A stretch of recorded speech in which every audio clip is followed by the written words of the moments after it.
So I want to start the stream by thanking Gentleman Junkie for resubscribing for 4 months straight. Thank you very much. And also I need water. And my eyes are super tired, and I know why. Because I went to bed, or I woke up super early, and that is bad. You shouldn't wake up early. That's super bad for you. I tell you. So what I'm going to do is I'm going to drink the thing that fixes all the things. Water. Did you break a leg? Drink water. Deus Ex has taught me this. We know this. We know it.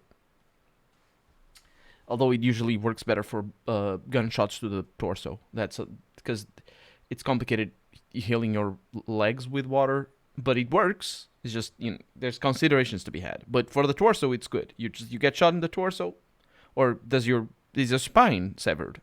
Drink a little bit of water. Everything is good.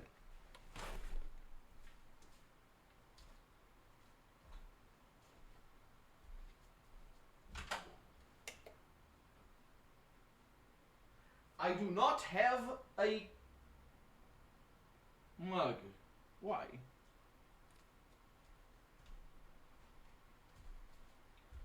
Why have we arrived at this situation?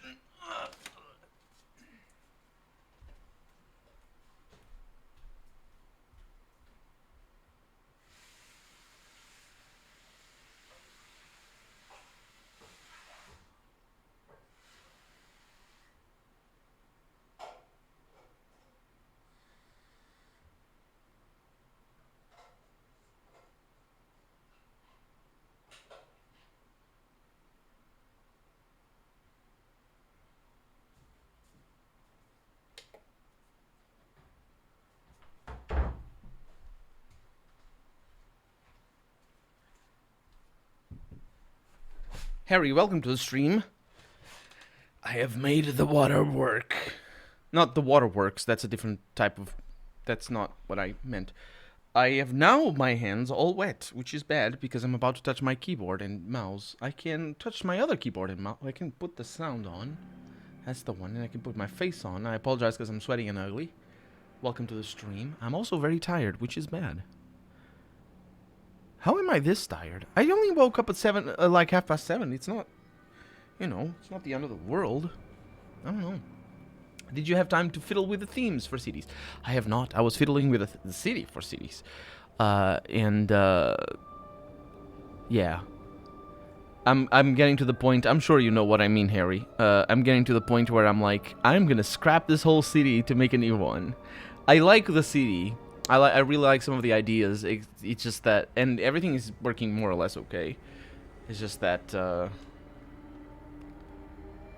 there's more ideas. I really like the Central Park. It's so big and nice, but there's so many mods. There's so many things that I want to add, but I just don't have time. And then I found out about Imperator Rome, and now I want to play Imperator Rome, and it's madness. Madness, I tell you. And I was just racing Formula 1 with the folks for that thing that I upload on YouTube that you might know about. And I won, even though I didn't finish first, but I won. Wild race. Absolutely wild. So yeah. More than anything, I'm just tired, and that is not good, because well, it's good when it's turn-based. I'm tired because I just finished racing. That's half the reason. Such a wild race. Anyway, we're getting out of Nulb, which is a lovely town that Can I not press the wrong keys? I usually press the wrong keys. You know I press the wrong keys. And we're going to the Temple of Elemental Evil.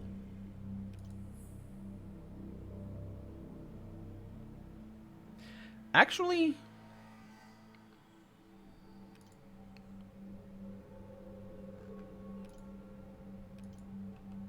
yeah, we're going there. I was considering doing other quests, but world map. What do we have? The Temple of Elemental Evil. Also, I have Emery's Run, which I need to go. Oh, immediately combat. This is just how life is. Miss! In your face. Oh no, that's bigger than normal. That's 14 damage. Freda, please don't die. Blackadder, I hate that. It's actually a fun series. I enjoy the series. The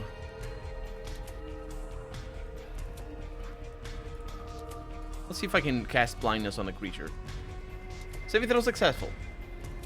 I'm so good at this. Okay, let's reload. Off to a great start. You're playing Dark Dragon Age Inquisition, and it has such a stupid bug to enter the Dwemer Treasury. Dwemer? Aren't you mixing that up with the Elder Scrolls? You need to put a character near the door and then take control over the second character and put the first one through the door, and after that take again control of the first, and they're inside the treasury. I know what kind of bugs those are. It's good that you found a workaround, because that's the sort of bug people just leave games for. That's the sort of bug that it's just like, well, I'm not playing this again. Where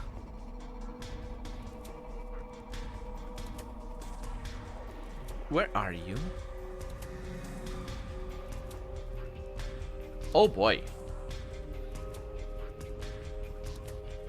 There's all manner of bad things. What's that? A sea hag.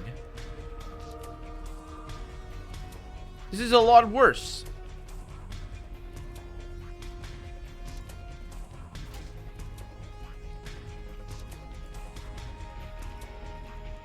That's a miss.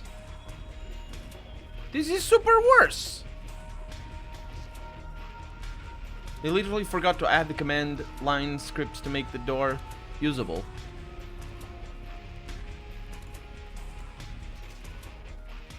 This is super worse. I don't think I can survive this. Okay, that thing has spell resistance, so I'm not gonna bother with it. And these are a bunch of lizard men, and I'm gonna need to kill that giant frog because it smells. Magic missiles over there. Immediately killed. Reload! Not killed. That wasn't killed. But it might as well have been. Oh yeah, there's definitely a lot more creatures around. Okay, you can start your things. 3 and 4, that's not too shabby. Attack of opportunity, she's gonna die. Double successful though. Not too shabby either. And that's a critical. Nice. Hello everyone. I'm here to fight you forever. Probably should shoot the... There's no hag. There should be a hag. Oh, it's back there. Whee! And 1 HP. My rolls are just fantastic. Actually, why would that be? Did I actually roll the 1? I rolled a 0. It's a 1d8. Oh, it's... Yeah, I rolled a 1. On a d8. Like... I don't even... Freda, please don't die. That's a miss. Freda should be okay. Freda is very powerful. Attack of opportunity. Interesting. That's the king frog. That's 15 points of damage. It's incredible amounts of damage right there for Urtha. It's another miss. So if I can get Giladel up in here, it's another miss. Freda is just pulling through.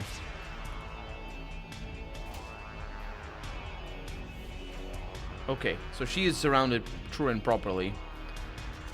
Oh, nice. And another miss. So I'm gonna add fight defensively to her because it's super dangerous. So the Frog King needs to be killed with magic missiles. Everybody knows this. And you're gonna stay back there. And then you are gonna options, fight defensively, and attack the Sea Hag with a critical. Balls. That's quite a lot of health that thing has. Hiccups, by the way. Can you reload? Yes. Oh, that's healing. It's a grapple.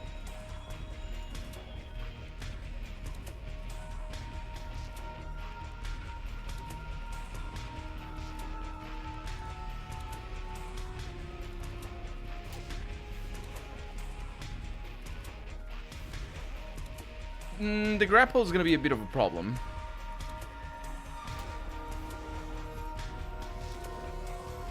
She's poisoned. Oh my god!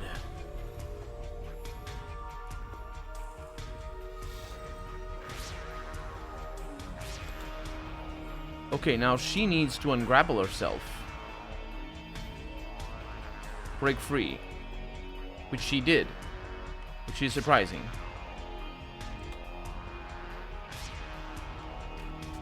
Six HP, that's quite good. And that's some heals, which are fine. 4. Yeah, she's not gonna last too long. She has poison on her as well. My god. Miss. Which are... Yeah, she's dead. Yeah, she's actually dead. Like, I can remove her forever. Let's go to the Temple of Elemental Evil. Because we clearly cannot do this one. I mean, with extreme luck, we might be able to. 4 giant lizards. Engage. I have always wanted to mess with 4 giant lizards. Can I flee? Yes, I can. Good. Here they come. Okay. Charge attack. Miss. Charge attack. Oh, there they are. 10 HP. That's not too bad. You need to get away from there. Okay. I wonder... That's not enough for the kill. She can't do anything. Freyda is gonna take the hit. That's a kill. Good. Target too far for things that are happening right now. That's a hit. Quite surprising. Okay. Miss. That's not surprising at all. That's another miss. Some missiles going in there. Okay. They're all attacking Freyda, which is lovely. I don't know who I shot or hit. That's a kill. Dying, anyway.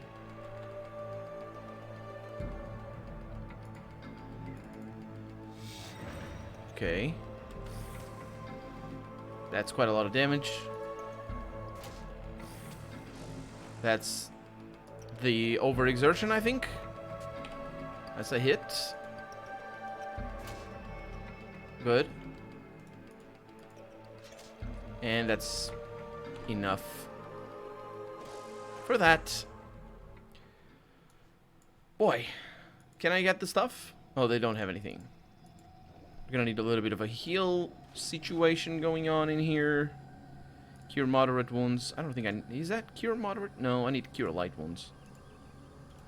Cure moderate wounds. I don't even know what it does.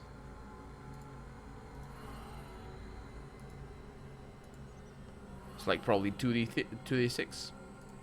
Or adds a +6 on it or something. Actually, 1d6 + 6 would be perfectly fine. Okay, so that's good enough for a quick save. And on we go. No, we're not going to rest here. Although we could. But we're not going to. Yep. We're going to the Temple of Elemental Evil. Things are happening. No sound. It's just this. This is the Temple of Elemental Evil in RGB. Good stuff.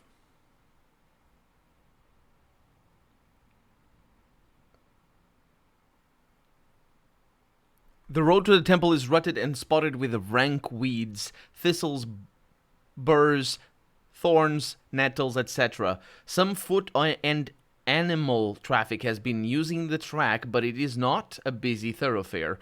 As you approach the temple area, the vegetation is disconcerting. Dead trees with a skeletal appearance, scrub growth twisted and unnaturally colored, all unhealthy and sickly looking or exceptionally robust and disgusting. The ruins of the temple's outer works appear as dark and overgrown mounds of gray rubble and blackish weeds. Skulls and bones of humans and humanoids gleam white here. And there are other things. A grove of some oddly stunted and unhealthy-looking usk trees still grows along the northern end of the former temple compound, and the stump of a tower juts up from the northeastern corner of the shattered wall. The leprous gray temple, however, stands intact, its arched buttresses somehow obscene with their growth of climbing vegetation. Everything surrounding this place is disgusting. The myriad, leering faces and twisting, contorted forms writhing and posturing on every face of the temple seem to jape at the obscenities they depict. You use the same word twice in the same paragraph. Who wrote this stuff? Seriously, you shouldn't write obscene twice. That's anyway. The growth in this compound is rank and noisome. Thorns clutch burrs stick, and crushed stems either emit foul stench or raise angry wheels on exposed flesh.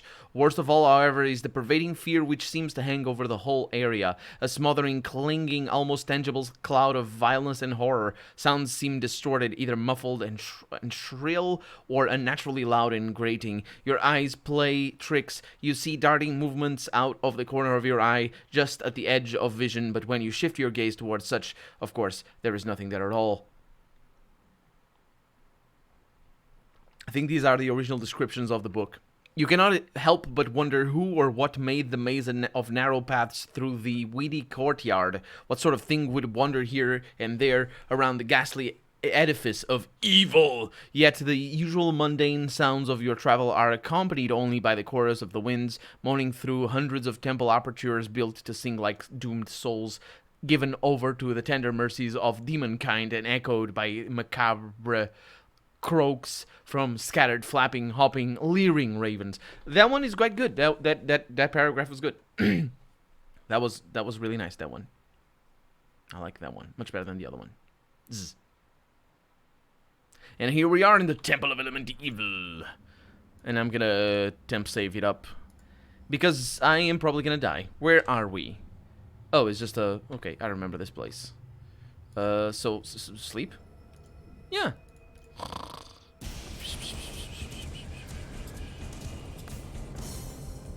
Dark God of Thuru, welcome to the stream. Let's see if we can sleep at the foot of the Temple of Elemental Evil. We can. We can indeed. How am I doing? I am tired today. For reasons that have to do with the fact that I woke up early, and I shouldn't, because everybody knows. So this is the temple. And in there lies in wait the gauntlet that will kill us all, probably. I am super not confident about any of this. Another funding save's coming. Yeah, absolutely. Oh, wait, we can't go in? No, we can. It's just not through that door. That door is for people that are better than us. Either that or bigger, which means better. Ever the cartographer, you take out a piece of parchment and begin charting your surroundings. It will come in handy for quick navigation, especially as you explore further and deeper into the temple. Put the newly made map back into your backpack. Right there. The upper temple proper. Plot a course to... Oh, this is a teleportation device. What level are they? Probably 3? Low. They're low. Low level. I think they're 3. They're 4! Ah. It's great. I'm sure I'm not gonna die miserably. I am almost certain everything is gonna be alright.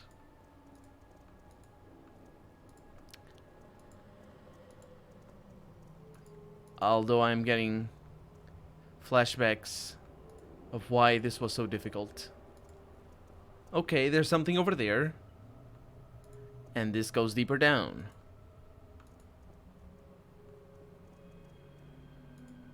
Okay.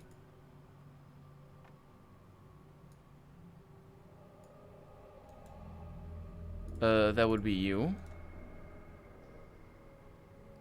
Search. Nothing found. Interesting. I don't trust that. You're practically God tier now. Let's see. Disable device. I don't think that works. Because you can't disable the device if you haven't found it. What are you rolling? Come on. That was a roll. We have robes for all of our team. We have other robes, not like these though. These are Earth Temple brown robes, which might indicate that there are other types of robes, other colors of robes for the Earth Temple. Who knows?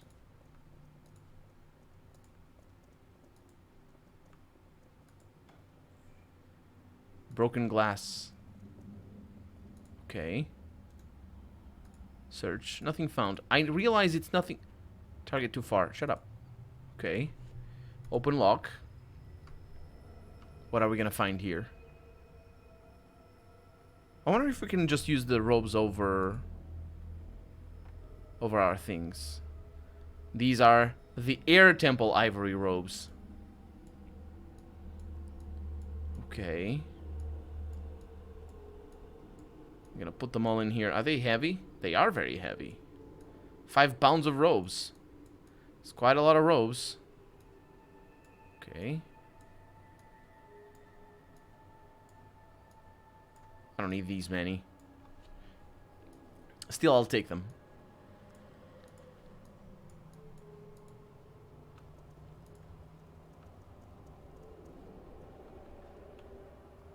We found those stairs.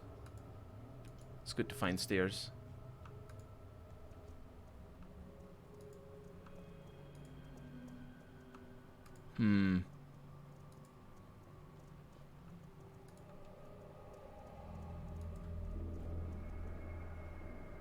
Ragged parchment over there. The two united in the past, a place to build and spells to cast. Their power grew and took the land, and people round as they had planned. A key without a lock they made, of gold and gems and overlaid, with spells a tool for men to wield, to force the powers of good to yield. But armies came, their weapons bared, while evil was yet unprepared. The heart was followed by the crowns, and moon, and people of the towns. The two were split, one got away, but she, when came the judgment day, did break the key, and sent the rocks to boxes 4 with magic locks. In doing so, she fell behind as he escaped. She was confined among her own, her very lair became her prison in despair. The place was ruined, torn apart, and left with chains around the heart of evil power. But the key was never found in the debris. He knows not where she dwells. That's not how... No, the meter there. There was already a little bit of a hiccup before, but the meter there doesn't work.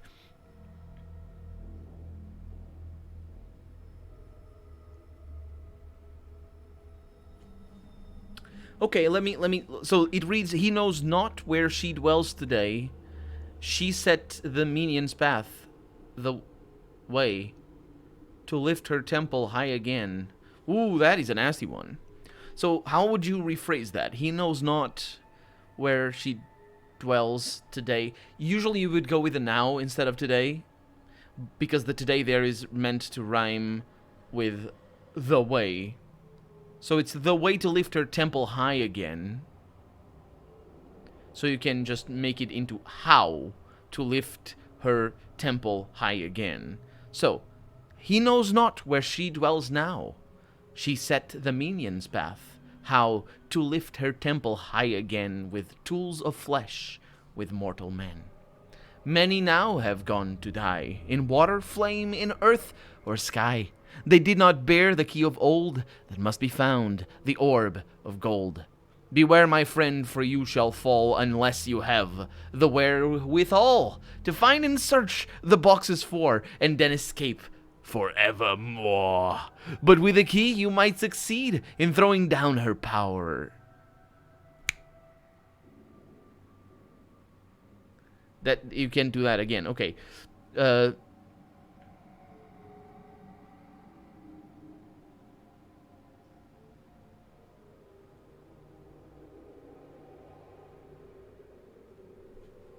So, but with the key, you might succeed in throwing down power and greed. If you take the her away, because it's just a single syllable. Bodin, welcome to the stream. So it could be, and throw down her power and greed. And no, that still isn't. In throwing down, and throw down. Yeah, you can do and throw instead of in throwing. Yeah, succeed and throw. That doesn't, it's not the same meaning, but you know, lyrics. Let's see, go back to that. But with the key, you might succeed and throw down her power and greed. Because I need to change the meter now, so it's, and throw down her power and greed. And throw down her power and greed, because, yeah, okay. It's not ideal, but it works. But with the key, you might succeed in and throw down her power and greed. Destroy the key when you are done, and then rejoice. The battle won. That's really good stuff. I enjoy that a lot. Hiccups and all. That's the stuff right there. Also, we know that these over here do not pose any threat to us. Can you do that? Thank you. Thank you very much. And we have fire robes. I'm only going to take 5. Because I am pretty sure I don't need the others. Let's just take those. And she's already over encumbered as it is. So I'm going to put these back in here. Right there.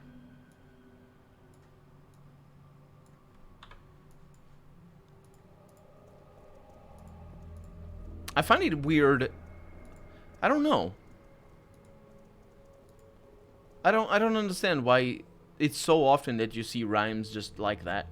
How am I today? I am tired. I am tired. I need to go to bed for some reason. I don't want to go to bed. I want to play. Hope my back doesn't hurt. My back hurts after sitting down for too long, basically. It's doing well, because I was, you know, sitting in a different position just now, and I changed it. My back always hurts, basically, if I sit down. Like, you know, it's the same. It's everybody has that. Not that my back is in the best of places. I basically need a massage, is what I need to put it back into place or something. But more to the point, it's a matter of you know, not sitting down always in the same position. Open that. Open. There you go. So I'm sure we're gonna need these robes for something. Put that over there. Sounds good to me. Okay. So this is the first level of the Temple of Elemental Evil. And we already have riddles. Sort of. And we already have hints of what's going on. Her here is the goddess, I would assume. So let's take those stairs. No, there's this stairs over here. I don't know where that leads. Let's go these ones then. Let's take these ones. These ones look nice, don't they? Hey, they're nice. They're good. How am I? How long? How far away am I from leveling up? I'm very far away from leveling up. Basically, a quarter of the way through the level. Should be fine. No enemies. It's quite surprising. No traps either.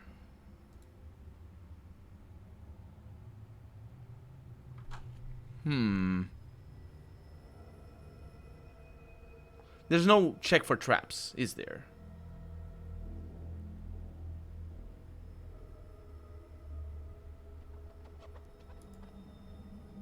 There is. There's a search. Search, so I can make it a K sign, yeah. So she can search at any moment.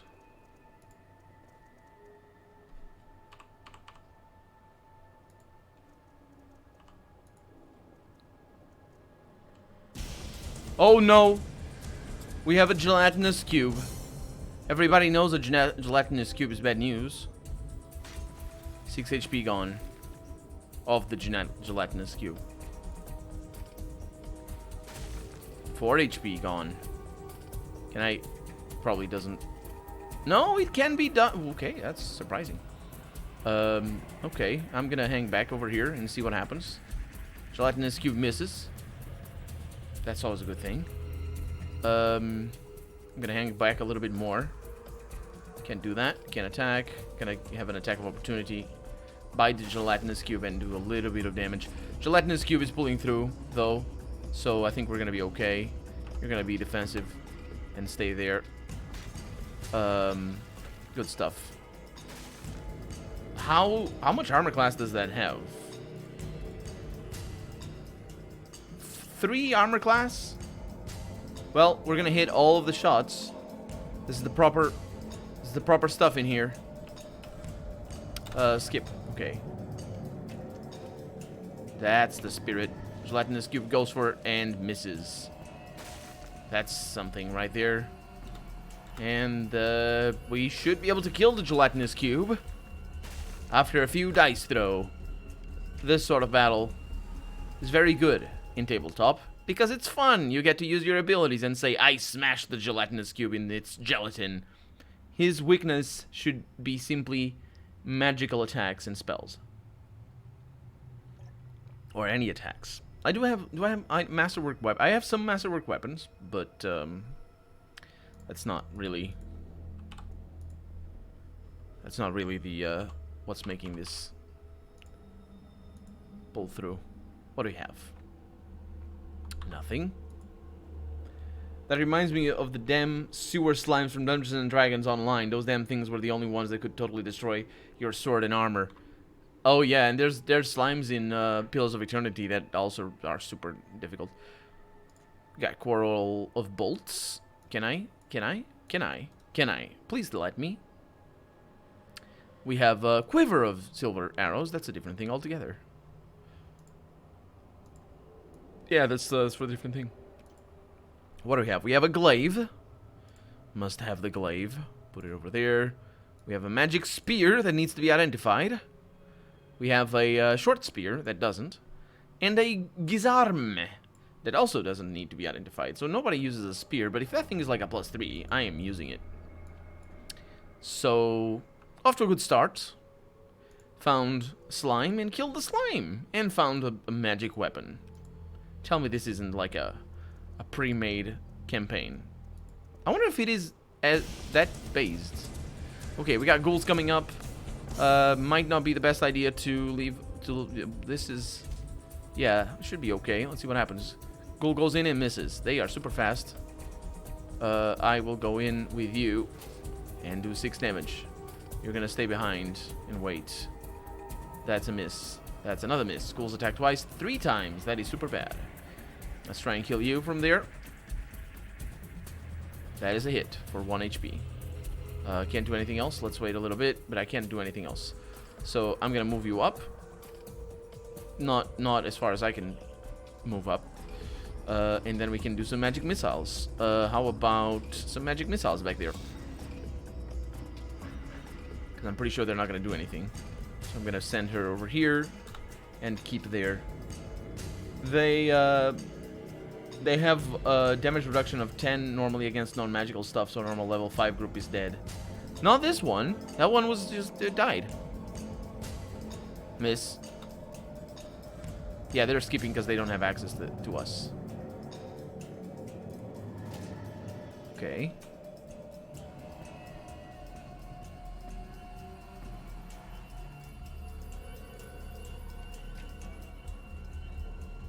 That's a miss. I need to bring her forward. Get closer. Okay, and then I have more magic spells. And that's a kill. Good stuff. And then you can't do anything. So you just stay there. That's a kill. Here they come. And there's a few more misses. 2 and 3. That's a miss. So you reload, but you can't shoot anyone, so you're gonna need to get yourself into position. Can you attack from there, I wonder? No, not really, so you're gonna stay there. Basically not doing anything, and so are you. Miss. Yeah, that was a simple creature. I don't know why it went down so easily, actually. But this seems to be like a pretty easy challenge, basically. Should have attacked that one. Or maybe I shouldn't have.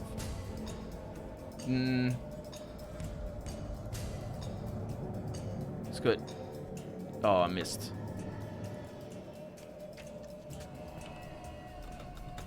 Okay. It's a kill. Now we're gonna get that guy. Oh, 1 HP. Oh no, paralyzed. Oh, so that's why this is difficult. Because they paralyze us. Okay. Well, that's very different then. See what I can do here. 1 kill. And another kill. So she's gonna be paralyzed for a little while, but everything is gonna be fine. You know, a bit of paralyzation never hurt anyone. Hopefully there are no traps, I didn't check. We have a Masterwork Rancer. Masterwork Glaive. Masterwork Hammer. Unfortunately, I don't need it. Or maybe I do. Well, that's a battle axe. I need a better thing. What is this? Masterwork Maul. Is it better for her to have this, I wonder? Let's put it over there. So, you are currently doing... She's still paralyzed. So, she's on a primary +10 right now. So, she has a +4, +5 on strength bonus. She gets an attack roll plus of strength. My god. And then on that one, there is no free hand to use that item. It's a two-handed weapon. So... It's a bad thing. Don't just shoot. And we're probably gonna need to sleep if she's gonna be paralyzed for like that. So save scumming it is. And we're attacked by gnolls. This seems like an appropriate situation. Oh, this is fine. Okay. Let's do a little bit of backstabbing. Over there. Right. Shoot that gnoll. Missed. Of course. And you have some spells. And wait. That's the... interesting. So a little bit of damage there. Missed there. Okay. That's a hit. Which reminds me I should have healed. So I think Hideous Laughter is gonna apply to the gnolls. Yep, definitely did.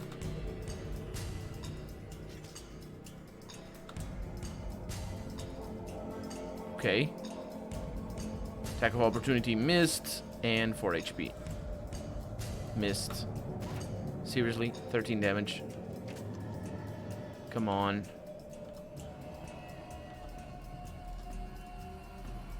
Okay, attack that guy then. You missed! He's laying on the floor. Man. Oh, come on.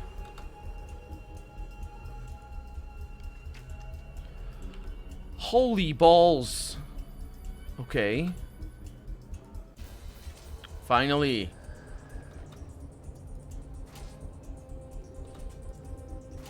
Just gang in on him. Missed. Yeah, that thing is oh, they laughed. That was interesting. That is quite something. The hideous laughter. Okay, so let's go with the big wounds, because I have some of those over here. See how much that heals. 17. That is proper stuff. Good stuff. Okay. Let's see what they had. They definitely have things. It's nothing too extraordinary, mind you. Some stuff. Money. Always good. Always good. Save. Let's sleep again. We're diseased now. Ability damaged. Did she have ability damage before? Because I think that might be a Constitution save. Well, yeah, I think it's a Constitution save. Fortitude save. She's gonna be alright. We don't need to, we're good.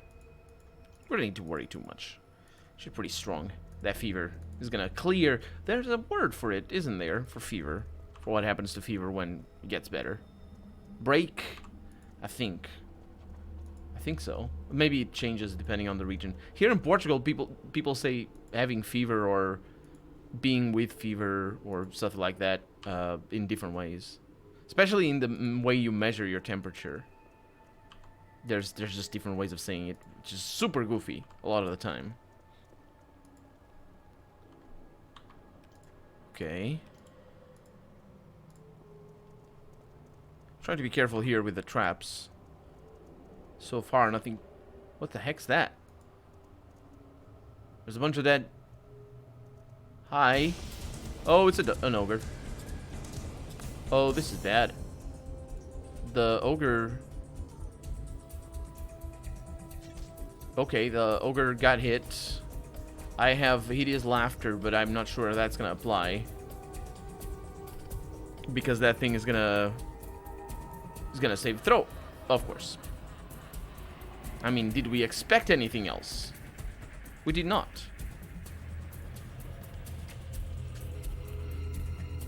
I did expect something else from there.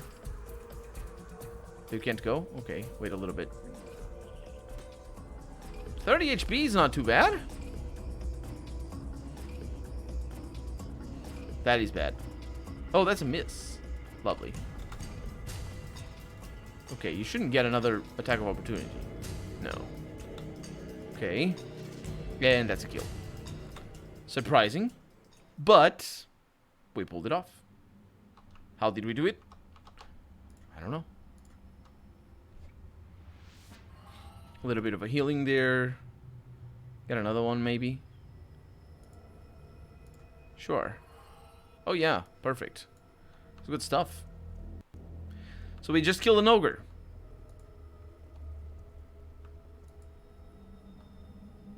This is going well.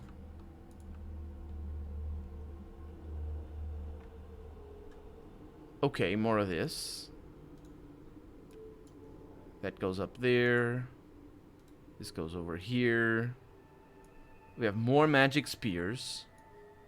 That's the way to get the gelatinous creatures. I tell you. Short spear. So...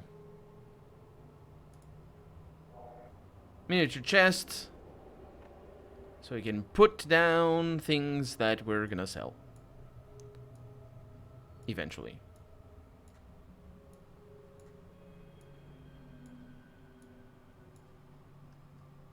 Maybe.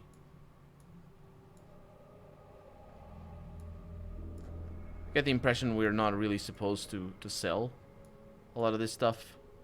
We're not meant to have that much money. I don't know. And now we do away with the thing.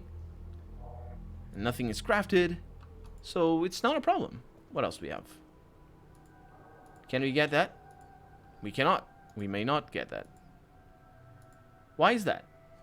I don't know. Thank you. Thank you very much. Seriously, though. That's weird. There's nothing there. Okay. And as long as Urtha doesn't get... Is it Urtha her name? No, Freyda. Urtha is our main guy. As long as Freyda doesn't get diseased or anything, we should be fine. We have some gnolls up ahead. Okay. Urtha is taking a miss. 2 gnolls coming up, but there's more. There's not that many. Okay, you're gonna stay back there. And we're gonna try and get you to move this way. So you're a little bit better positioned. I still can't attack. So that's lovely. So can I shoot that guy back there? I can indeed. 13 HP. They're attacking Urtha. We're still gonna wait. And you're gonna do that. That's a kill. So Urtha is gonna get a heal.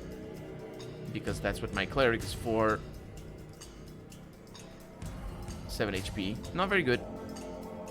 So you need to kill him. 5 HP. That's really nice. Another hit to Urtha. You don't do anything. You do. And you're gonna have to... I'm gonna have to deal with you later. Okay, that's kind of nice. Let's get another cleric spell in there. And that's a kill. Fantastic. Worth the defense. I went full defense. Should have done a charge attack. Can't do anything here. It's a miss. You don't do anything. Urtha defends. The Null is still attacking Urtha. Just took a hit. Can't do anything here. Attack.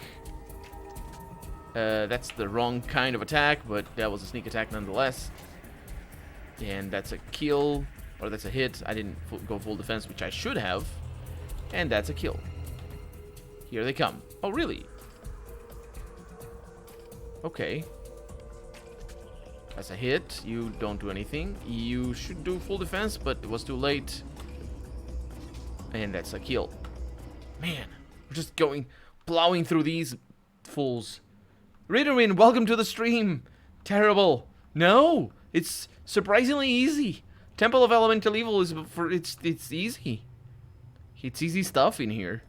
And I don't fully understand why. I remember it being the worst thing. I remember it being so difficult. Maybe, I just forgot the upper area, maybe. I don't know. We got some of this stuff, some of that stuff. Welcome to the stream, by the way. Baldur's Gate 3 and the main enemies are Mind Flayers, proper HP, Lovecraft Nightmare stuff. The Mind Flayers, they're kind of nasty. I don't think they're necessarily Lovecraftian in their design. Honestly, the Mind Flayers. I don't like them because they eat your brains. They like devour your intellect. They're not intellect devourers. That's a different thing. Although I'm not really sure what the difference is, but it is a different thing. Can I get all those? Really would appreciate if I could. I suspect I can't.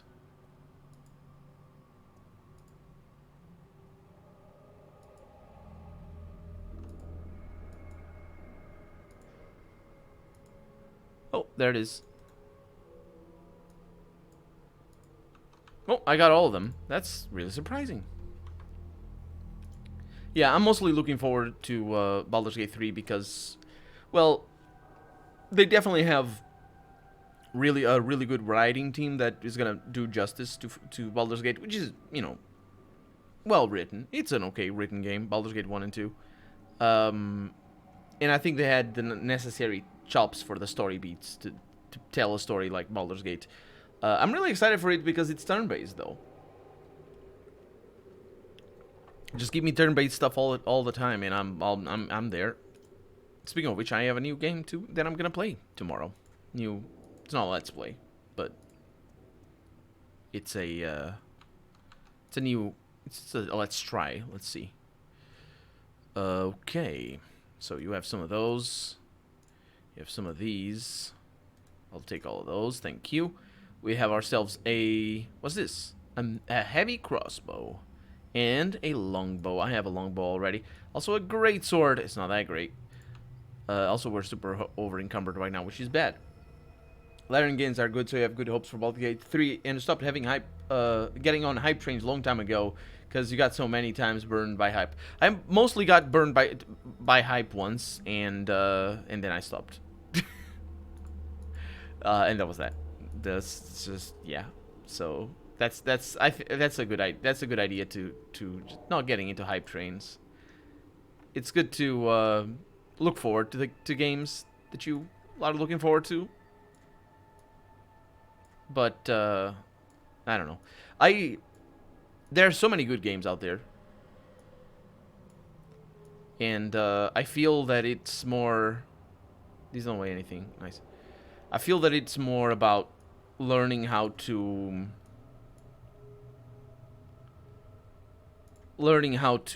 enjoy the games that exist, rather than and more importantly than enjoy, because I think it's two sides of the same coin. Maybe more important than enjoying the games that do exist is not wasting times in games that you don't enjoy. I think, like, because that's what companies really hang on to, really make you sort of they really want you to waste your time on games that you're not necessarily having the most fun, and because they get your money like that, be it with microtransactions or just MMOs or stuff like that. That's super important, I feel. Not being capable of saying this sucks, and and at the same time saying this doesn't suck. Just getting. Does it have capital V in the name? What game is it? It's called Dead Monarchy. It's the game. It does not have capital V. It will. There will be such a game as the one that you may or may not be referring to. Never got burned because you wait a week or two before you buy a game that's new, and if they are good, normally they have bugs. That's a good point. That's a good point, Odin. I think we might have freed the prisoners, if there are indeed prisoners. Apparently, these people keep prisoners. Excuse me. The merchant stares out at you blankly. At last! Are you here to free us? Yes. Thank you so much. The ghouls have been terrifying. What ghouls? We were captured by raiding ghouls as our caravan passed through Nulb. I don't know where we are now, but our captors all seem to wear brown robes. Can you tell me anything more? I'm afraid I know little else about this place. Thank you once again for my rescue. Okay, so apparently if we use brown robes, we can get past the ghouls. There's a prisoner that didn't go. Blimey! It be time you came down to rescue us. This be no place for a seafaring gent like myself. Can't speak for these other landlubbers, though. Not that I be doubting they be looking to get free, too. The name's Morgan, it is. And I'm gonna untie him and set him free. Amurtha, how did you get down here? Arr, matey, mine be a tale of woe. I was working on me land legs in Nulb when I spotted me a pretty lass named Dalla. A fine booty she was. Is that how you... Oh, booty as in, like, treasure. Not, she didn't have a fine booty, although she might. But I'm not, because I don't know. Who was I to know she be the girl of the hostler? The what? So you made a pass at her and got tossed in there? Aye, that scallywag tench had me measured for chains. There be no explaining to that one. I cannot go back into Null for fear of Wrench or his friends spotting me. Would you be interested in joining me, maybe? No, you're free to go. Thank you, matey. Yeah, I'm leaving. Bye. I'm not gonna have him join me. I'm just gonna go with the team that I have for the moment. That definitely opens. Okay. You don't think MMORPGs is bad by design to have lasting gameplay? Where you have a problem with is them design the game starts at the end game while everything before the end game sucks. If it sucks, why not just cut it out? Then they do! Except they charge you $5 to be able to insta-level a character to maximum level. I don't know. Diablo 2, the god of all MMOs. Diablo 2 is a game where I will start a new character whenever I want to, and the process of leveling up to level 50 or 60, or whatever character, because there's some characters that reach maturity earlier than that. Specifically, barbarians tend to reach maturity at about 40, although you probably want 75 for a good barbarian. But still, I will level a new character and be like, this is fun. Because that's the process. I feel... I have never played an MMO where... I don't know. I have a big problem with games that... if you're playing a role-playing game and you're having a lot of combat, the objective is the combat.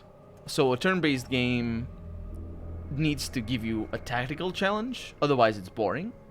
A real-time game needs to give you satisfying gameplay or the loot grind. If it's satisfying gameplay that you're after, then you're gonna have... There's multiple examples on a real-time game, I mean.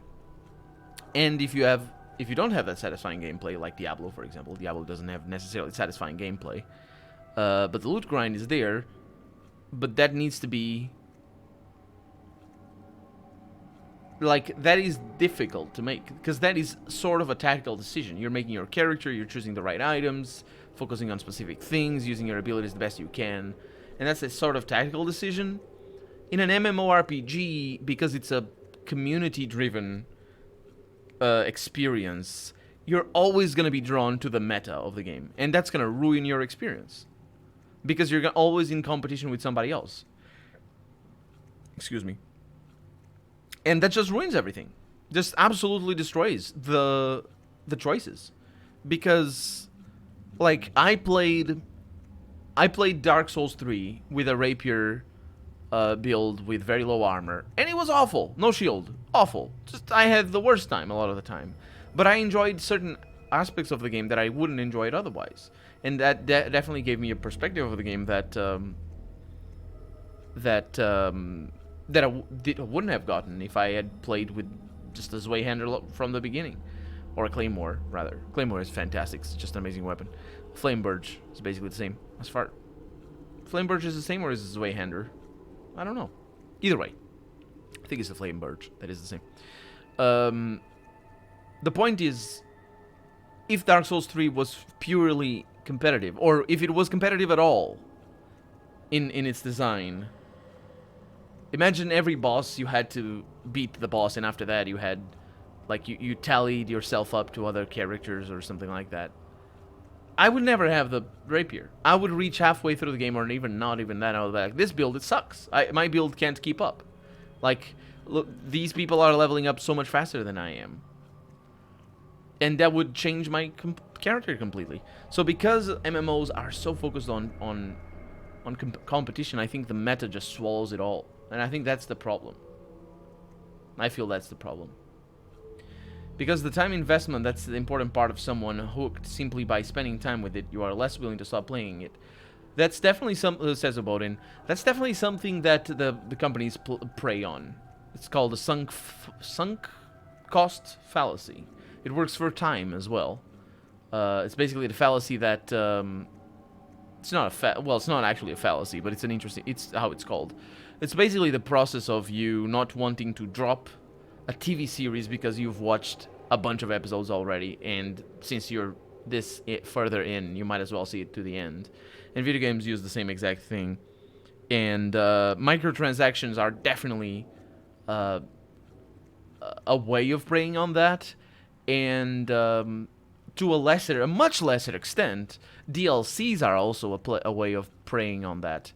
Once you buy a single DLC, there's a much greater chance that you'll buy other DLCs after that.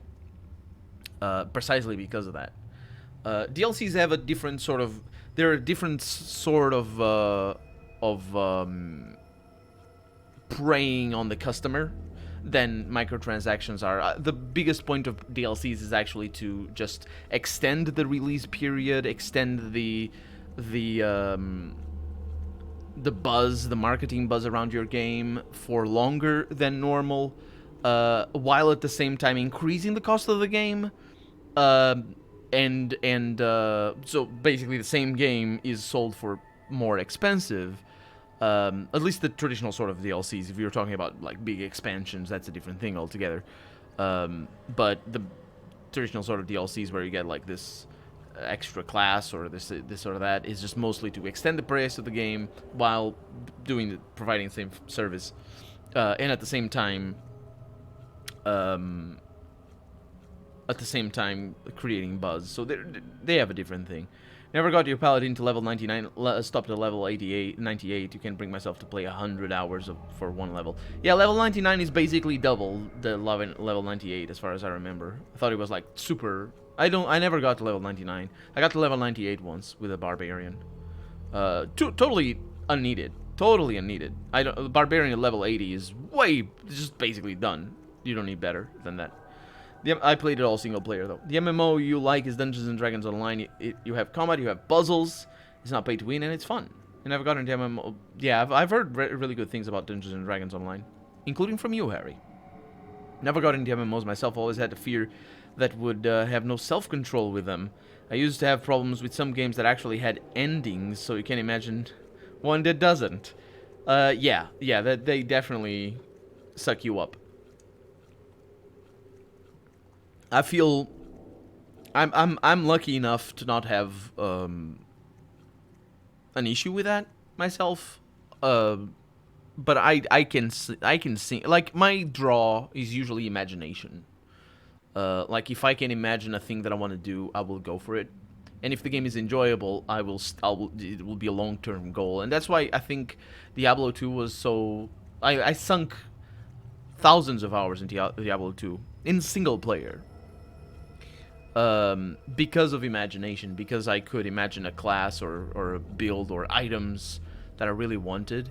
And Diablo 2 has this amazing thing of that it's really well done. If you look at the stats, and see this item has this, or I like this sword that has this plus strength something or other, and you start building in your head a build for your character. Like, I would really like a sword with plus 100 strength, and you're like, yeah, that's I never saw these swords. That's really good. And you start to play, or you continue playing, and after 5 hours, 10 hours maybe, you're gonna get that sword. You're gonna get a sword with the plus 100 strength, and you're gonna see that drop, and it's not even gonna be a unique. It's maybe not even be a rare. It's just a normal magical item, and you're gonna be like, my God, I got this. And the game does that.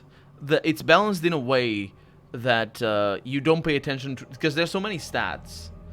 On the one hand, there's so many stats that you're not gonna remember all of them, which allows you to, when you're looking for them, you see them, and when you're not looking for them, you don't see them.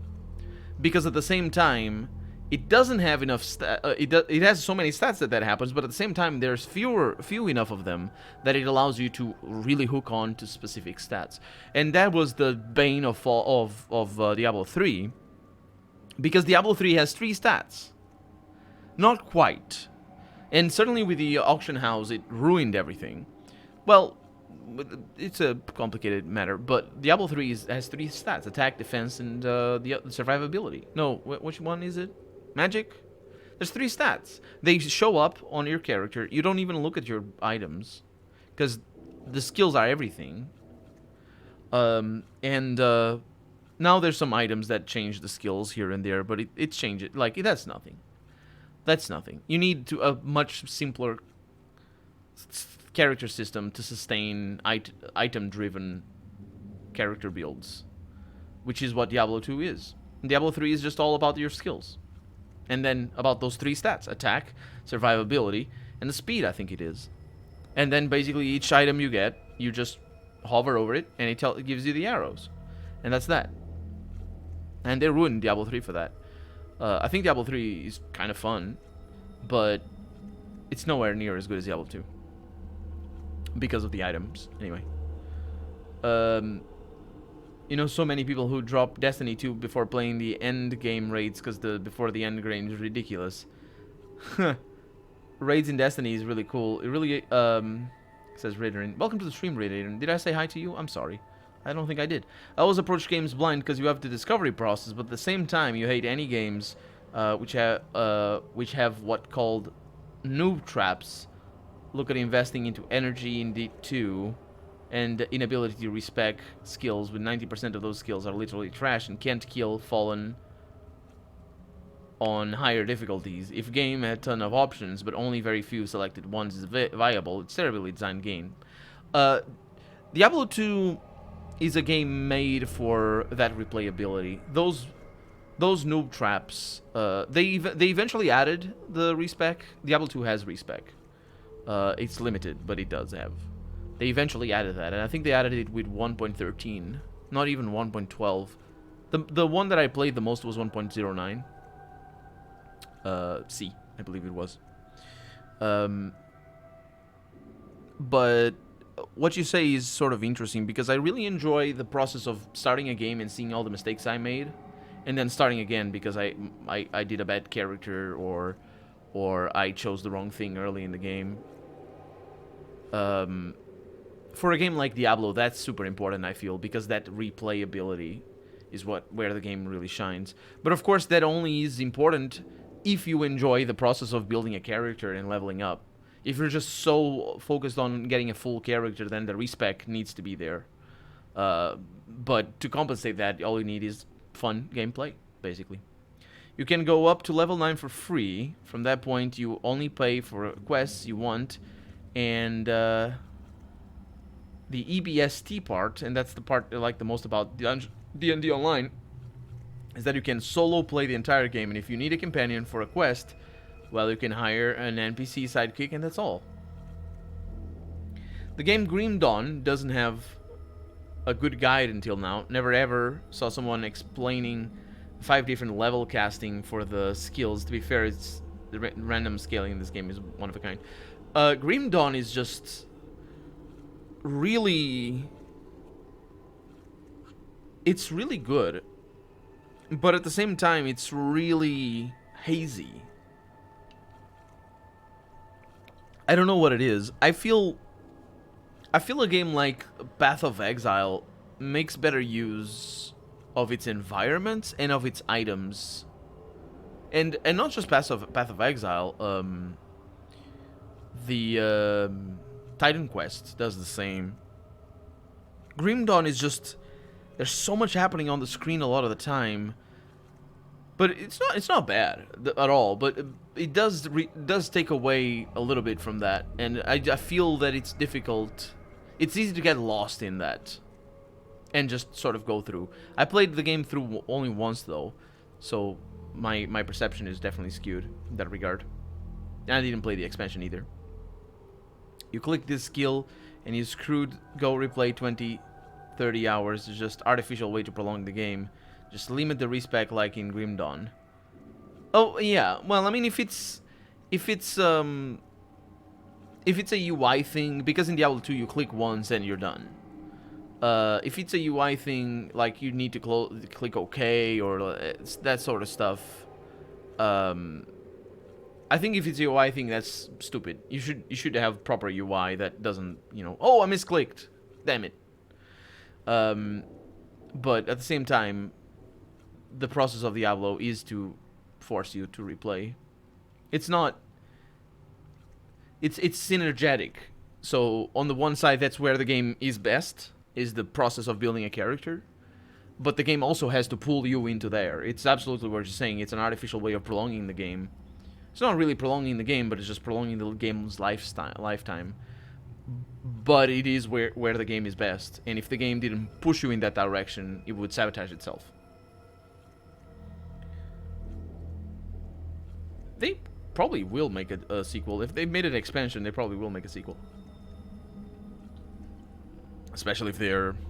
I mean, it just shows that they're still working. So, I would say that they would make a sequel. I don't know. Okay, so, next up.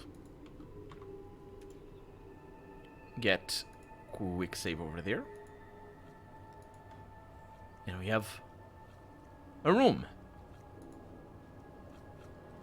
Oh, we have ghouls. Okay, we have a single ghoul. Go back.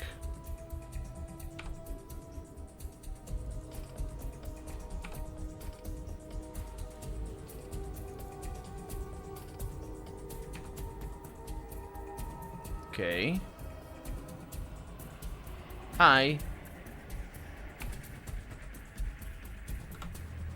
Okay. Single ghoul is attacking us. 13 damage. 3. Can't attack the ghoul. Miss. 3 misses. And that's a kill. And we're out of combat. That definitely works.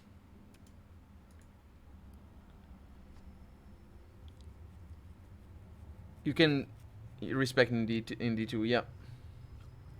It's when you can respec in D2. At least the last time I did it was when you complete the first quest of a new game. So you need to as soon as you get into New Game Plus, you can respec. You complete one quest and you're good. I think that's what it is. Yeah, that's the original game didn't have that. Come on, roll initiative. Okay, she didn't roll initiative. Oh well. Hi. Oh, that's interesting. I'm okay with this.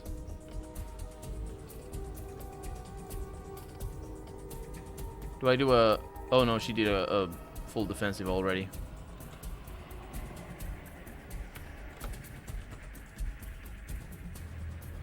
Miss. 7 HP. Oh, okay. We're good. The goal is attacking Gilladel. Oh, full defensive again.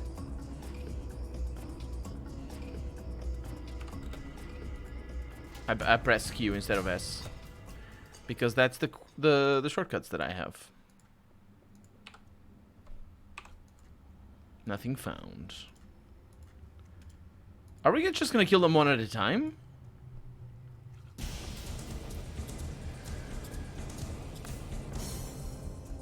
Let's see. What are you gonna do? Okay, maybe I should go in there. This might be a bad idea. In fact, I'm gonna say this is definitely a bad idea.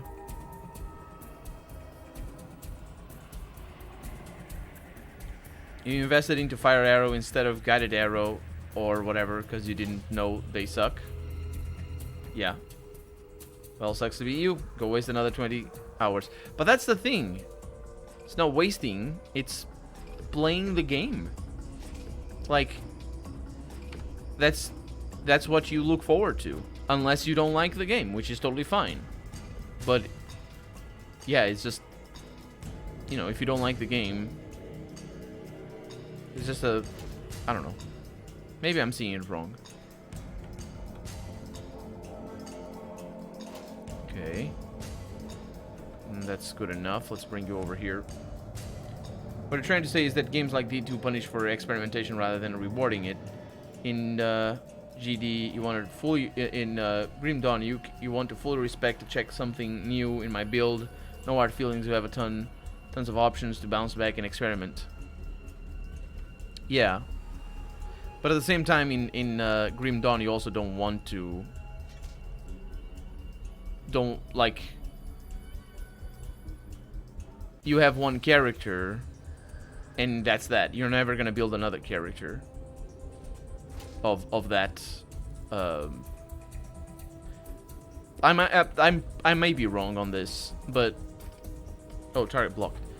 I may be wrong on this, but in Grim Dawn, you don't want to build another character because you can just respec and check something out differently, and you just have a different item set or something like that, which is what happens with Diablo 3.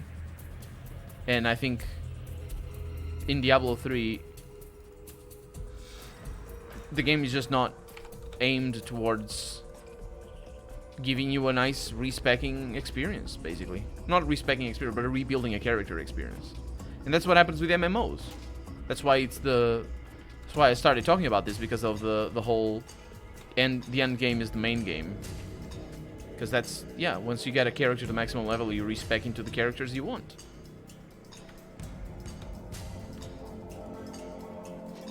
So if the main game is the building of characters, then you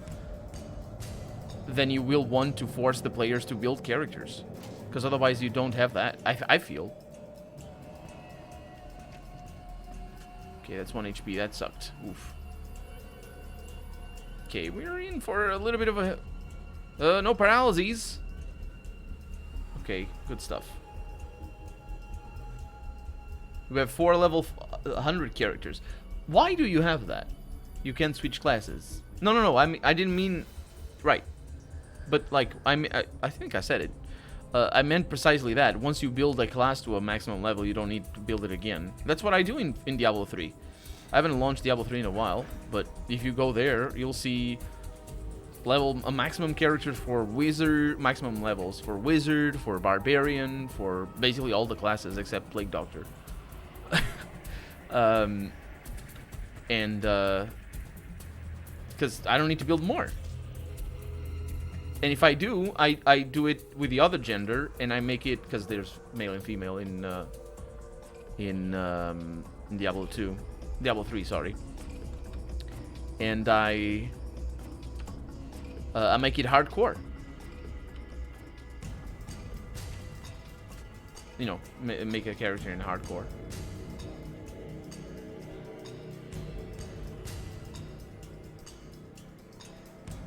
But honestly, I think, like, Diablo 2 is more than the respecking.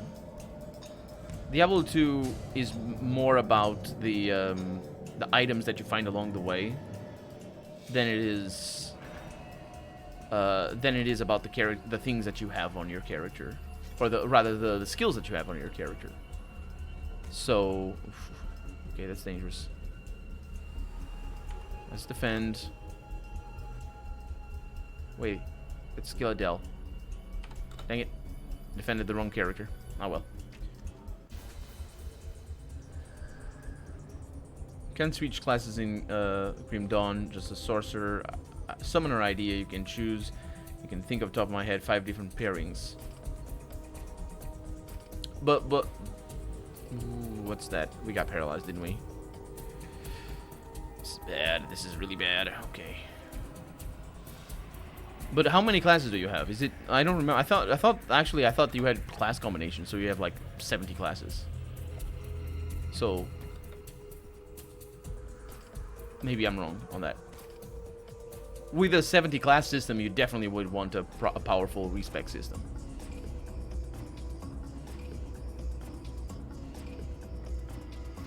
That's a kill. About the pairings, yeah, right. Yeah, definitely. But it doesn't work in a game like Diablo, though, because you only have 5 classes, or 7 classes, or whatever. Because then you wouldn't have all the different, like, then you wouldn't need you wouldn't replay the game. Even though the replaying is fun.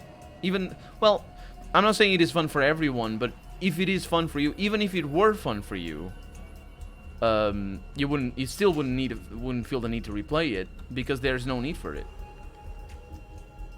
And I think part of why it's fun is because you do need to do it like that. Oh, I shouldn't do this. No, that worked. That's a kill. Okay. Maybe? Yeah. You can't change your selected pair of classes after you choose and committed to them. Yeah, I know. So it's basically you have like 70 classes, and you always have a need to make new characters, because there's another pairing waiting for you if you want to. If you want to make a warrior, you can take a Death Knight plus a cultist and redo into a yeah. I understand. I think it works well for Grim Dawn. Let's get some healing in here. Precisely because of that. Precisely because you can't respec into a different class. That was nasty. We're almost at level 5. This is great. This is great stuff. We have a chest. Open that lock. I didn't search for things. Maybe I should have. Spotted a trap. Disable the device. died. She's dying. Get a heal. Get a heal. It's impossible to see her because she's so tiny. Save scum! She's so tiny, I couldn't even heal her. Okay. The thing is, I even detected the trap. For shame, game. For shame.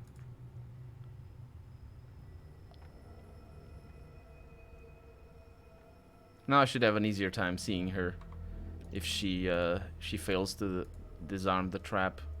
Disable device is the same skill as opening locks, isn't it? Oh, she didn't die as much. Great news.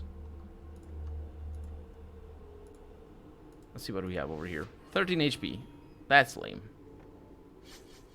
Really? I didn't need that. Okay, then we have magic potion. That definitely needs to be red. I think she can do it right now. Doesn't she have read magic? No. Do you have read magic? Go away. Do you have read magic? Yes. This is even better. Okay. Wasn't there a potion? There was a potion. It's right there. I'm just blind. I'm tired.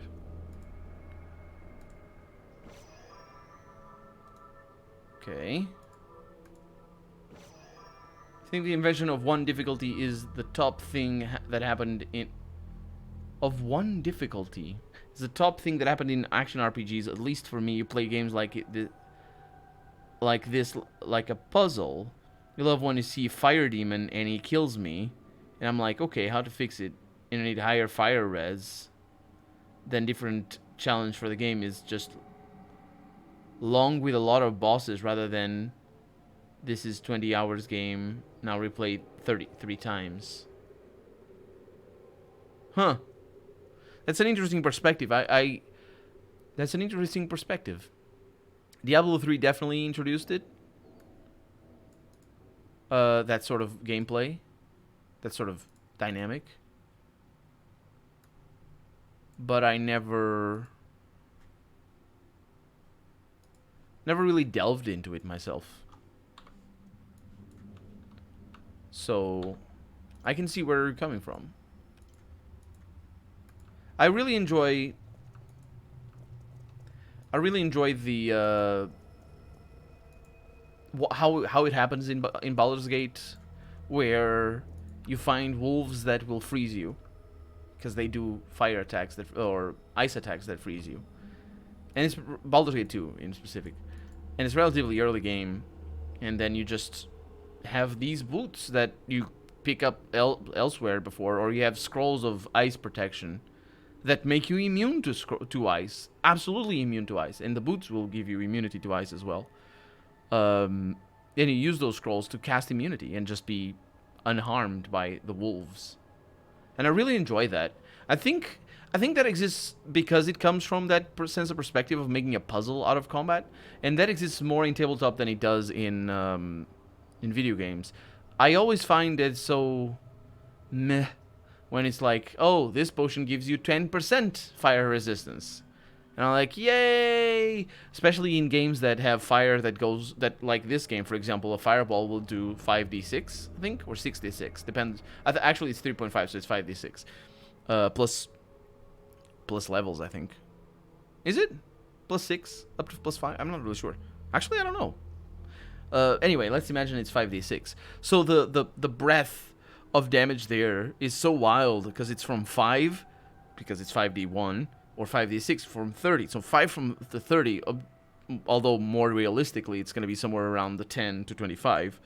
But still, that's more than 50% damage spread. Or that's more than 50% damage spread. The maximum being 25 and minimum being 10, more or less, obviously, because you're throwing a bunch of dice at the same time. So that 10% is irrelevant. Like, yeah, I got a 10%, but I rolled a bunch of dice, and now I have 25 fire damage. So, yay, I only have 22, when you might have as well just gotten lucky and roll a 22 in the first place. So yeah, that's why it works better for certain games than others, just having full-on immunities for certain stuff, and making the game more of a puzzle. I feel that's more rewarding as well, I feel. Because you can't brute force things. Because, yeah, it's just more rewarding. So we got ogres, we got goblins, we got bad things. That ogre did a jump, and I missed. What's this goblin doing? Goblin is hitting me for 1. I'm charging and hitting the goblin for 5. And I'm doing the same thing for 6. Goblin is dead. Another 1. That's a miss. Of course it is. Let's try and make the ogre laugh. Let's wait for the ogre to show up. Ogre didn't show up. Let's go closer. Let's do the laugh thing. Can't do the laugh thing. Okay, get even closer. They might want to geek the mage, but I don't think they can get past, which is super lucky. Ogre got hit. Reload. Let's wait. Let's also wait. It's a bunch of damage right there. Okay. Yeah, the ogre is not doing anything. So I'm just gonna charge. Need a straight line. Your face needs a straight line. Seriously. Wait, that little goblin overexerted himself. Come on. Seriously? Not enough time. Oh, I have aggroed the entire world. The entire world has been aggroed. And the ogre is geeking the mage for sure.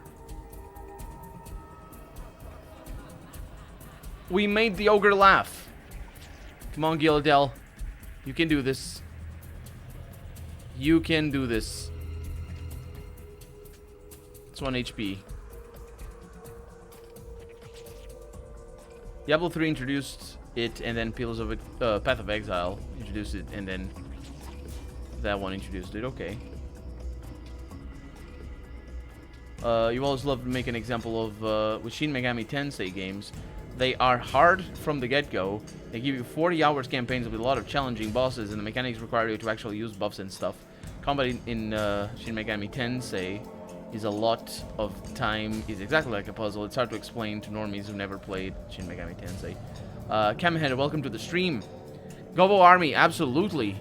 Absolutely Goblin Army. This is, it's gonna be quite tricky. I'm not really sure I'll be able to... Can I charge on anyone over here? I don't think I can. Let's move in. Then by every time I move forward, I make this worse. This is where fireballs come in handy. I think I might have a scroll of that or something.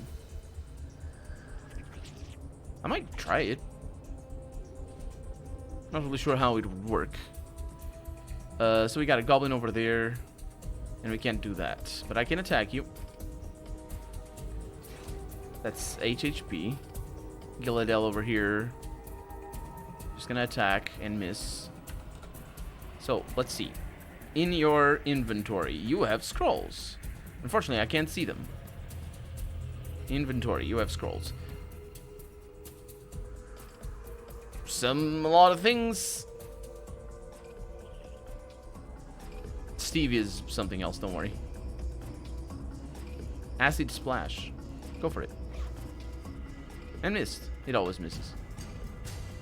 That's a touch attack. It rolls off our attack rating, I think. So... let's attack you over there. Oh, you're attacking from too far away. Get closer. It's a miss. Okay, what can you do here? That one over there. That's a kill. I think we're gonna be fine. I forgot about the ogre, though. It was a critical hit. Oh, I ruined it. Just ruined it. 1 HP, not even sneak attack. Oh, she needs Arcane Trickster for that, or something equivalent to that.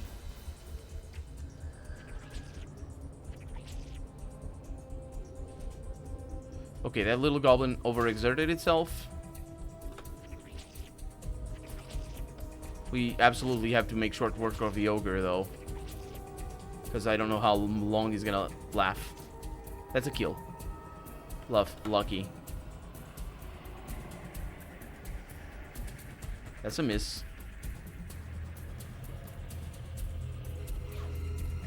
Again, another miss. See if I can kill that guy. I cannot. Damage is being done. Oh, dang it. About 10%. What happened? Why, sorry. About 10% resistance. You know it works much better in tabletop for multiple reasons. One more time to micromanage while other kid taking his turn or thinking. You remember that you have those scrolls. If you die, you are gone. Video game, let's just reload. So a lot of the 10% feels like to me like a little of a chance it'll get hit by the fireball. Yeah, because it's about damage control in tabletop. That's true. You control one character versus trying to micromanage 6 of them. Video games, most of the time, just much worse in balancing encounters. Yeah, too long didn't read it. Yeah, I see. That's true. I think that's always something that needs to be thought about when making a video game based on tabletop, because precisely because of that sort of stuff. Some stuff doesn't convert. I think now that we're playing this game, Dungeons and Dragons 3.5 is a prime example of a tabletop game that does not convert well to video game, because there's so many things, a lot more than there were in the first game, or in Advanced Dungeons and Dragons anyway. And that's precisely, that's something that's interesting that makes some classes be so unbalanced in Baldur's Gate, for example, because they're so super more complicated to play than they are, or than other classes in Baldur's Gate 2. Because some classes are super easy. A fighter is like dumb as rocks to play. It's not, it's super easy. And if you're playing a fighter in tabletop, I feel it's really about just how gruesome some of the attacks are, the capability that you have to wreak havoc and just actually do what you want to do, which is, can't be overstated if you're playing tabletop. Rolling a proper roll of strength when you're trying to kill someone, that's good, that's fun. And in video games that doesn't exist. So but if you make it turn-based, it exists more. But more importantly, if you make it a single fight to be more about that, it exists even more. And I think if you're gonna make to be more about, a game to be more about single fights, is what I'm trying to say. If you're gonna make a game, we got Blur, we got Sanctuary. If you're gonna make a turn-based game, making it, have more epic fights is just generally a good idea, I feel. Because it's a big gauntlet, and you talk to a bunch of people and deal with a bunch of characters, and along the way you fight one goblin that was trying to pinch your purse, you fight 3 drunken men and you don't even kill them, because why would you? And then you have the big boss at the end, who's a spellcaster, and you sort of figure a way to bring down the roof upon them. And that's the tabletop experience. Well, it's not always the tabletop experience. We're talking about Temple of Elemental Evil here. This is definitely the sort of dungeon delving tabletop experience that definitely exists, and a lot of people have that, and have that as their first experience, and sometimes as their only experience of Dungeons and Dragons. But I think Dungeons and Dragons is so much more, honestly. It's so much more than There's a goblin in front of you. What do you do? Especially, I mean, from the role-playing alone. Because the role-playing exists to anything, any system. Right? You can just role-play anything. You don't need rules to role-play. You can just role-play. But when a system is introduced, you have... Maybe I shouldn't have all these stuff. I don't know. When a system is introduced, you have specific things regarding the fights, I mean, that that wouldn't exist otherwise. And when you're in a turn-based game, and you're thinking, am I going to make myself immune to this? Or am I going to give myself 10% fire resistance or something? That's different than from a video game, I feel. The best tabletop to PC is Divinity Original Sin 2 Tactical Mode. A lot of options, imaginative encounters. Barely any of them, just trash encounters. You can't stop playing OS2 Tactician Mode. I feel it would be even better if they had a grid. And if they were an open world. Like, Divinity Original Sin 2 is an amazing game. The best of its kind, I feel. But it would be... Oh, I can't even. I cannot even. If it had a grid and if it had... Was that a good thing? No. And if it had a... if it was an open world. Because some of those battles are just way, way too exploitable. And there's no control to that. Like... The big bad... Not the big bad boss, but... Because they control the world, it's not open world anymore. But once you get into a dungeon, I think it's readily obvious that when you get into dungeons and realize you're fighting a specific challenge, and you can't go around, or you can't, just have a huge height advantage or something like that, then the challenge really shows up, and I think that is where the game really shines. And the funny thing is, the first game did better, the open world. It was a little bit better, a little bit more railroaded, the open world was, where it made you be a little bit less free when it comes to just, getting a height advantage. Mostly it's just getting a height advantage. That's it. And just, and of course, the not having a grid just gives you opportunities to teleport people into places that they can't get out of, for example. Or bug out or things. That happens a lot, and it's yeah, I don't know. I feel that holds the game back from true greatness. I mean, it's already great, but I'm looking forward to Divinity Original Sin 3, which hopefully will have a grid. It won't have a grid. You kill the 3 drunken men because you want to use the bodies to make a six-armed zombie. Isn't that obvious? Well, roll me an intelligence plus arcana check. DC 40. If I'm Pathfinder Kingmaker. Not DC 40. That would be a DC 8. 18. Why did I say DC 8? Never DC 8. DC 18. Wait, but that's a plus. So that would be a DC... I mean, you could roll a DC 40 on that. If it's 20 plus 20. Do you roll a D20? No. How does that work, actually? I don't know how the D&D works. Actually, I say Arcana, but that's Knowledge Arcana. If you roll an Intelligence plus Arcana. So you'd roll the skill of Arcana and the bonus of Intelligence? Right? I mean, you'd add that with it too. You know what I mean.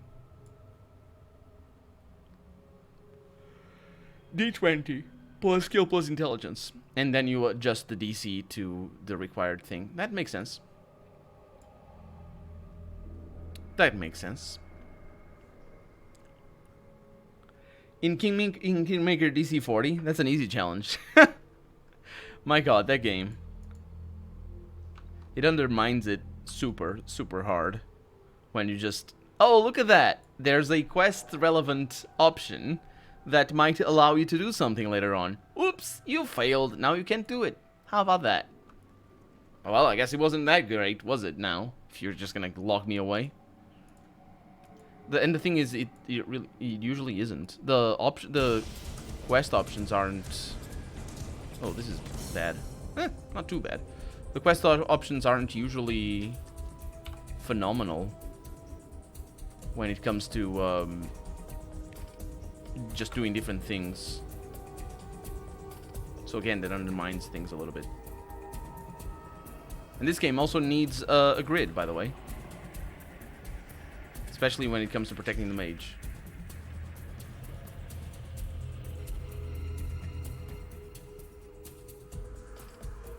Oh, come on. 7 HP, that's a kill. There's more of them up there. Oh, 6 HP, that's quite something. There's a lot of goblins in here.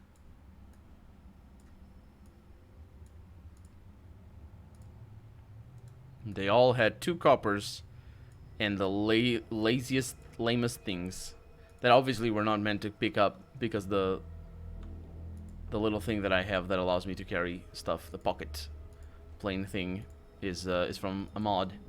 Normal DC is 15 in D&D, so yeah, 15.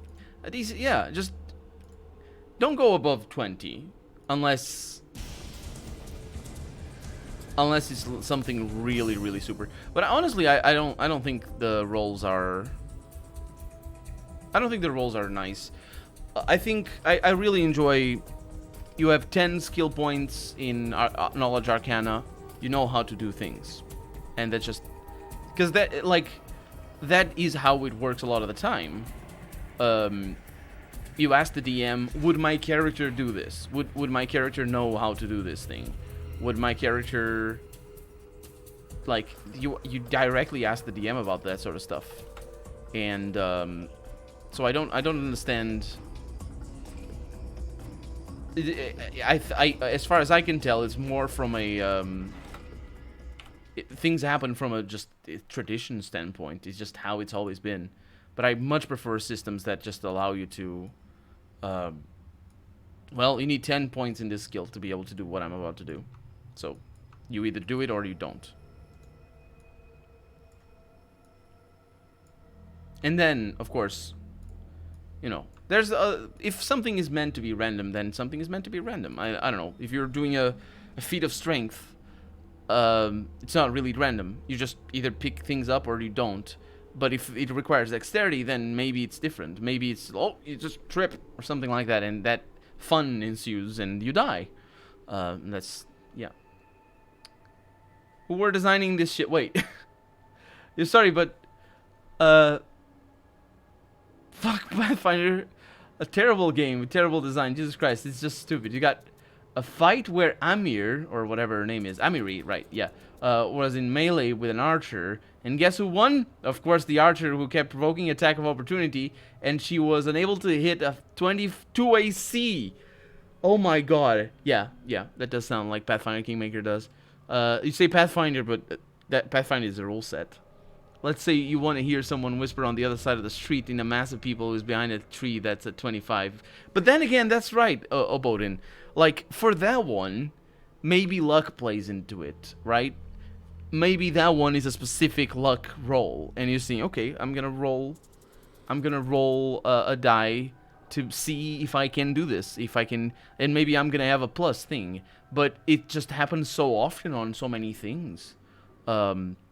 Specifically in Pathfinder Kingmaker, but just generally in games, where you need to, like, I don't know. I just feel that characters who are normally able to do things all of a sudden roll a d1 and fail to do the things it's frustrating, I feel, as a player. Let's so who are designing this shit? You can take 10 in D&D. You can take 10 in D&D in non-risky situations. What do you mean 10 in D&D? What's that? You can even take a natural 20 if you take the time to the next scale. 1 hour normal becomes 1 day. Oh, I see what you mean, Ridorin. That is great. Is that a specific rule, or is that just the way people play? Because that feels to me like a way people could play, especially on the roll always a 20. Just because it's a prolonged checked. A normal rule, okay. Because I know Shadowrun, for example, the 6th edition of Shadowrun has the compound roll as well, where you just roll multiple dice over and over again, I think, until you fail. And it's kind of complicated. I don't actually remember it, but I felt it worked really nicely when I saw it being played, and that happened. Oh, nice sneak attack. And that happened when I watched Roll For It play Shadowrun. If you guys don't know Roll For It, you should know Roll For It. Roll For It is great. You guys don't know Roll For It? You should absolutely know Roll For It. Seriously, you don't know Roll For It? You should know Roll For It. Why don't you know Roll For It? You know Roll For It. I know you know Roll For It. I'm kidding. I'm just joking. I'm gonna be bitten by a serpent. I was not bitten by a serpent. I murdered the serpent. Good stuff. Yeah, Roll For It is roll for the number 4 and then it. And they're on Twitch. And the first game they played was Shadowrun. And that's been years since that happened. Since then they played all manner of stuff. And I have not watched all of them because I don't have time. But I have watched some. My favorite so far probably was Vampire the Masquerade. I don't know what edition it was, though. I didn't really care. Yeah, I really enjoyed that campaign. The first campaign. I haven't watched the second one. And anyway, in Shadowrun, they do have a compound roll. Shadowrun is such a nice system. I like Shadowrun a lot. Even though I never played it. The system, I mean. And I like it because it's modular. And you don't need to worry about things if you're not going to do them. Like, I don't know how driving works in this game. Don't worry about it. Just say, like, you can just, it's great. I like systems where you can control your roles. For example, will be custom system in you DM'd, based on D&D D20 system, where instead of giving a +4 on proficiency, you give you ability to re-roll the roll, so proficient people have barely any chances to fail it. Plus, I did so there is no levels, which is great, which is really great. Instead, skills have a chance to rise it if you roll 1 or 20. This way, even if you failed, you gain. Oh, that's such an amazing thing. How many sessions did that last? Because that sounds like a really fun time. That sounds like a fun time. And you can your character can learn from mistakes. That sounds like a fun time. I bet there's stuff like that. I think Fate, is it Fate? I think Fate is the one that rolls a special die where it has consequences instead of numbers. 3 years. It went on for 3 years. Is that what you meant? Written in such a game as Pathfinder, you need a power game the shit out of it to play normal. Above a monk with 80. You have a monk with over 80 armor against melee. My god. You can just cheat at that point. Not really. But I do the power gaming is a fun thing. I think it ruins D&D. I think power gaming ruins D&D. And D&D, I believe, is more of a victim to power gaming than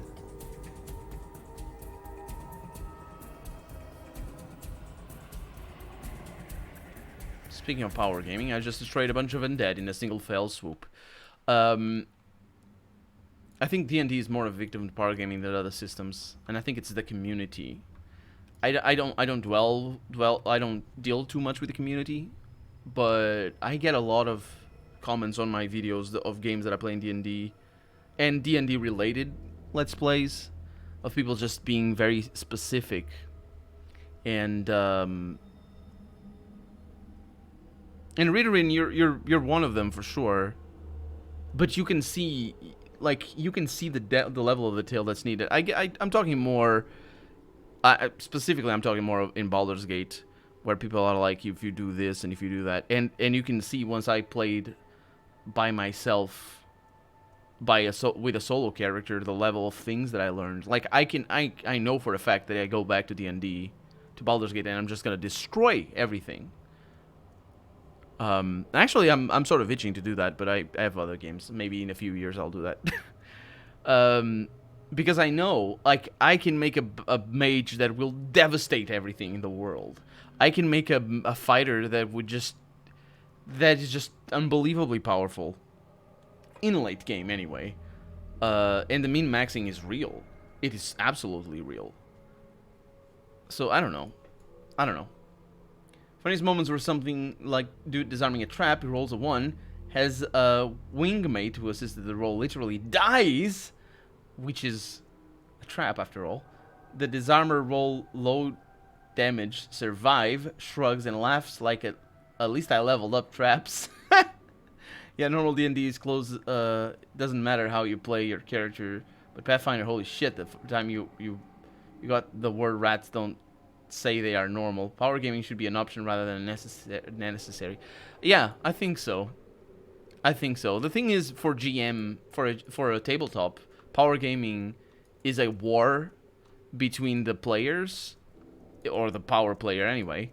And hopefully it's the players, because if there's one power player in a team of other people who are not power playing, then screw that person.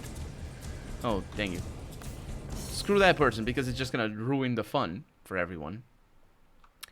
But if it's like the players power playing and coming up with ideas to just, be super powerful at this or whatever, then it is a war against the GM. And there are GMs who will, rise to that. There's a secret door over there. Rise to that challenge. And can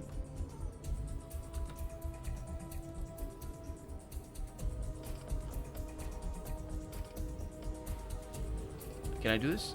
Yep. It's complicated. I think there's gonna be more undead. Oh yeah, there's gonna be more undead. So it's different. Power playing can mean different things under different contexts. But more importantly, the GM will tune the experience. Oh, do you want to power play? Okay, how about 3 red dragons? Just like that. Can you pull yourself off one of these? And if the players like that, then absolutely. I'm curious to know how a game like Call of Cthulhu works, the tabletop experience. That was a lot of damage that I didn't want to get. Is this gonna be alright? Didn't kill it.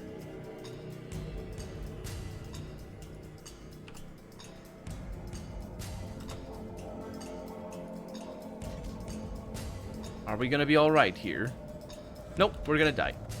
No, we didn't die. Okay, we're gonna die anyway. 9 HP. 0 HP. I was counting on that. Come on, 1 HP. Seriously, come on. That's a kill. Okay, she can't do much right now. But I think we're gonna be fine. At the end of the day, the difference between tabletop and video games is that the GM will look after you. Oh, you don't know how to cast Magic Missile? Okay. I'll send a rat towards you, and you're gonna have fun. Hopefully.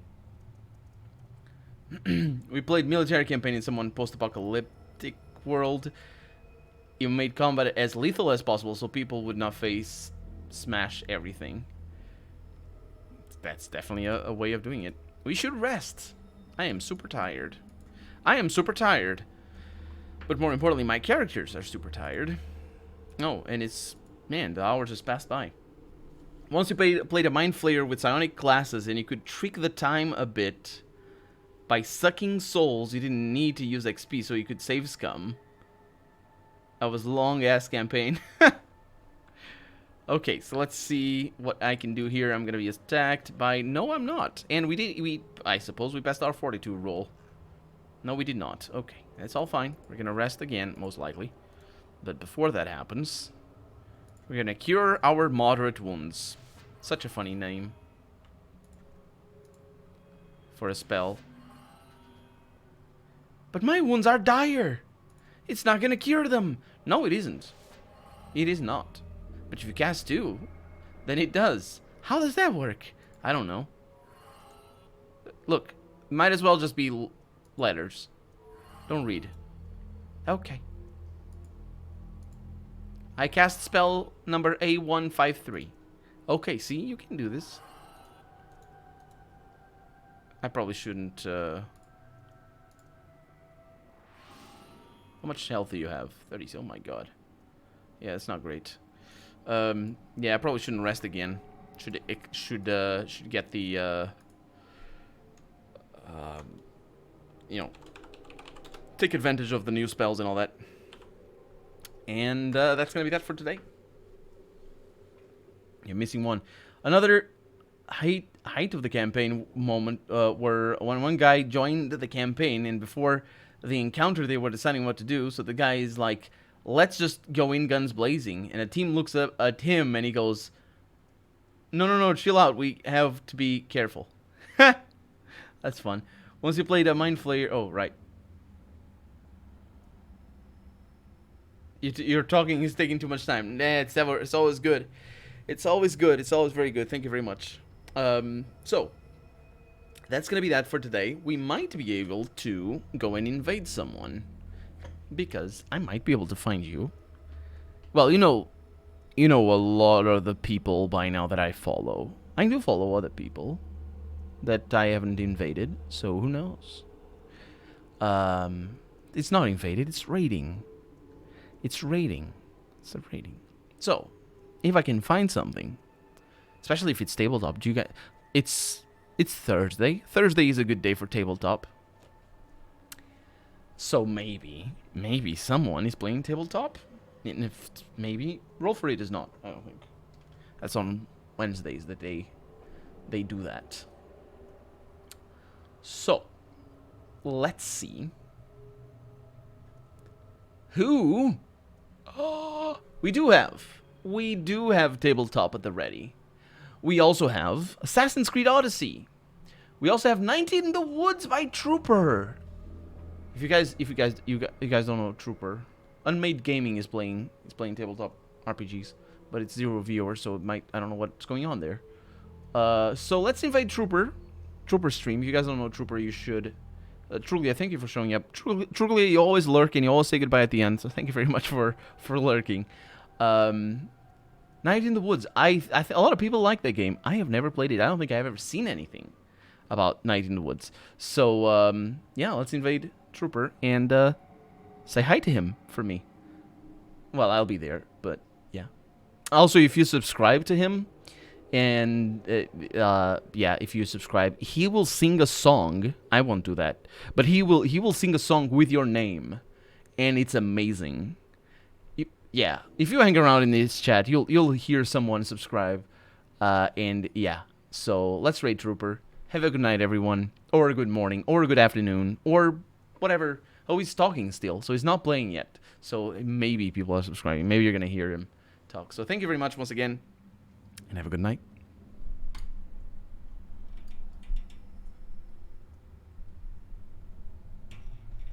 And off goes everyone. Oh, you can't hear me anymore.